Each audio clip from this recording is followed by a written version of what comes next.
ఖుషి. Fan గాలి చాలదేమోనమ్మా, AC పెట్టిద్దామా? ఎరా తల్లి, ఏసీ పెట్టిద్దాం. నీకు ఆ గాలి ఏం సరిపోదు చెప్పు. పాపం ఫ్యాన్ గాలికి ఎంత గాలి నీకు సరిపోవట్లా. ఏసీ పెట్టిద్దాం, కమ్మగా పడుకుంది కానీ.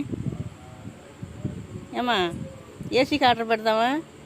పిల్లలు కష్టపడి పాపం ఫ్యాన్ గాలి చాలక నానా బాధలు పడుతున్నావు. ఏసీ పెట్టిద్దాం లేవుండు. పిచ్చి మొహం దాని పాపం ఏం పడుకుంటా గాలి చాలందే. ఎంత చాకిరి చేస్తున్నా, ఎంత ఎండలో పడి ఎంత చాకిరి చేసి పాపం ఆ ఫ్యాన్ గాలి ఏం సరిపోద్ది నీకు చెప్పు. ఏసీ పెట్టిద్దాం లేదా?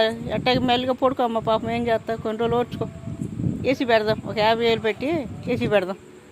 లేకపోతే ఫ్యాన్లో దూరి పడుకో. ఈలోపు ఫ్యాన్లో దూరే వెళ్ళి ఏసీ వచ్చేదాకా ఫ్యాన్లో కూర్చో. ఎంత పద్ధతిగా అచ్చంగా